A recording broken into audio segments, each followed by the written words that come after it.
What is it that you want? What is it that you need?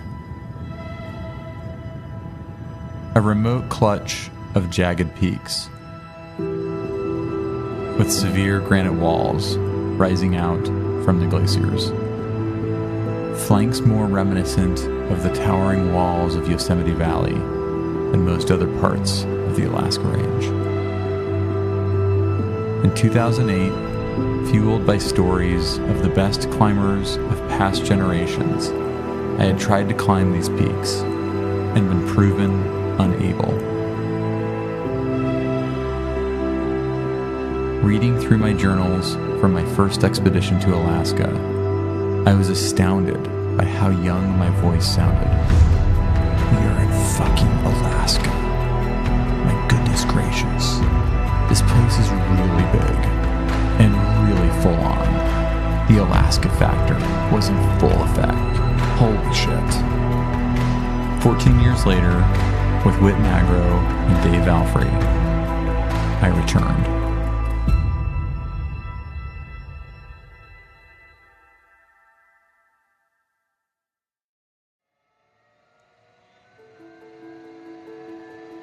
We are heading in to attempt a new route on the northwest aspect of Kichatna's fire. It's going to be really fun. Should be a wonderful adventure. Pretty stoked to be out here with a couple guys I haven't done a huge trip with.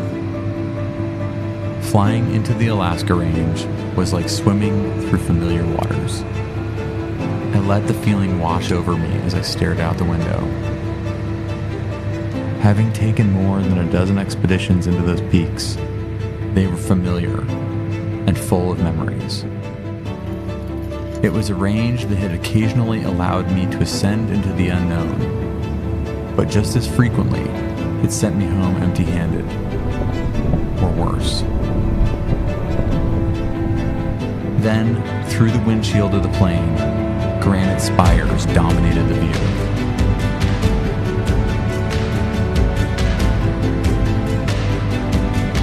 Oh yeah.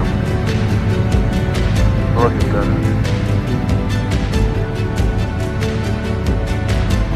Majestic. Towering. Terrifying. Alluring.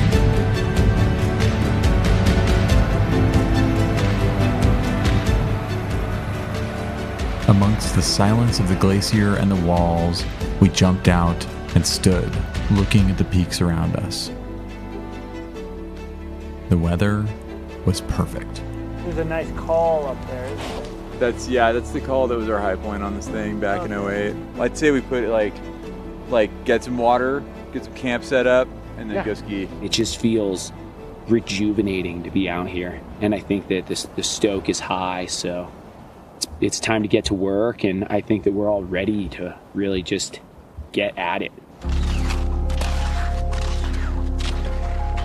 Whit, Dave, and I had grown up together as climbers, but we had never tied in together for a big climb.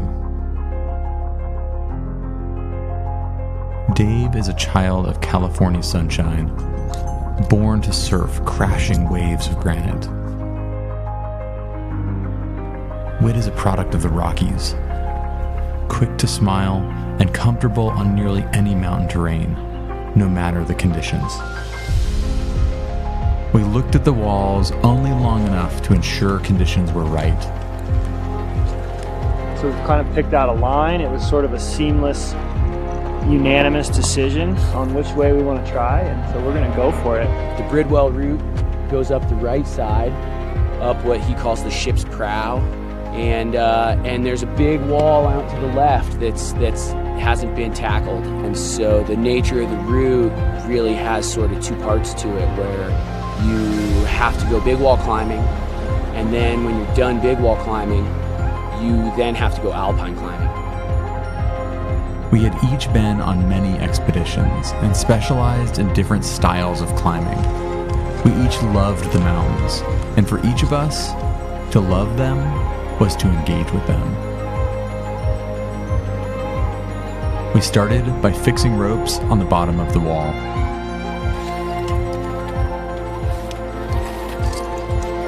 The type of climbing that we're engaged with takes a little bit of time. It's not super fast. With these walls like this, that's really kind of like, that's what you need. Like, you need time to climb these types of features. What'd you find, Whit? Black crystal. Oh, that's amazing. Whit and I hung from the belay and watched as Dave took on the careful dance of ascending the first major blank section on the route. 2 pitches higher, late in the afternoon, Dave finished his way up an overhanging golden arch that ended with a belay tucked in a corner below a tongue of ice. We fixed the remainder of our ropes before we rappelled down. It provided us a pathway back to the ground and subsequently back to our high point in the morning. Our 4th day on the glacier, with all of our ropes fixed, we rested and prepared to launch.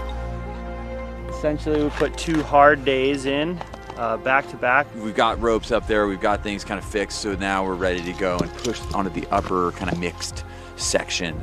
Weight is up there. It's just led the mega pitch. Yeah, dude. Whit navigated into a short couloir. At its top, we were able to chop a ledge into the snow and ice. As the sun cast its light from the low point in its arc of the bright Alaskan night, all 3 of us fell sound asleep.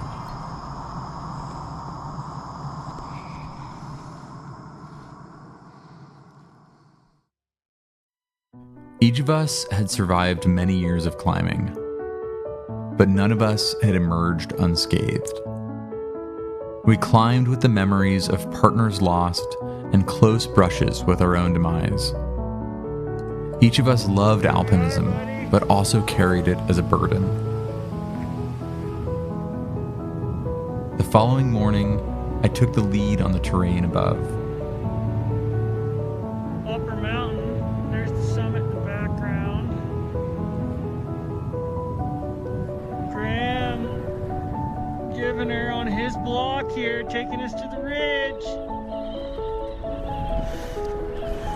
At the ridge, we left behind much of our equipment, but kept the rope, not wanting to take any chances. Still, we were free to move with grace along the ridge. In a swirl of clouds, we made the final moves to the summit. We're up here, we're on top of Kichatna Spire.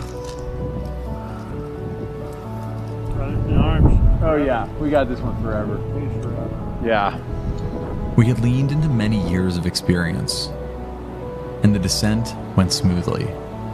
We were down. We were safe. Yesterday, we summited. We couldn't really ask for more than how this trip has been. Graham and Whit and I have just we've really had a good energy. We got into Tuckhedo, the weather's good. We flew out, we landed, we chose an objective immediately, and then we just got to it. And that's the biggest thing about being out here is you gotta love who you're with and trust them. And with these guys, it's been incredible.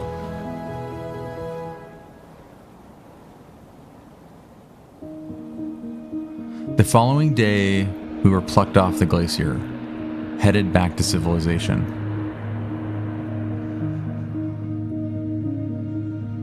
Watching the terrain pass below us, I realized there would be a last time each of us would depart from those mountains.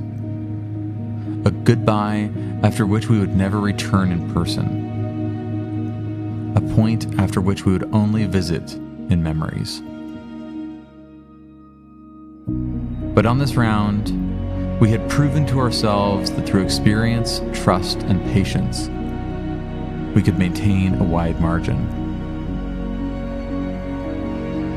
The mountains had carved each of us and made us into the humans that we were. This was what we wanted. This was what we needed.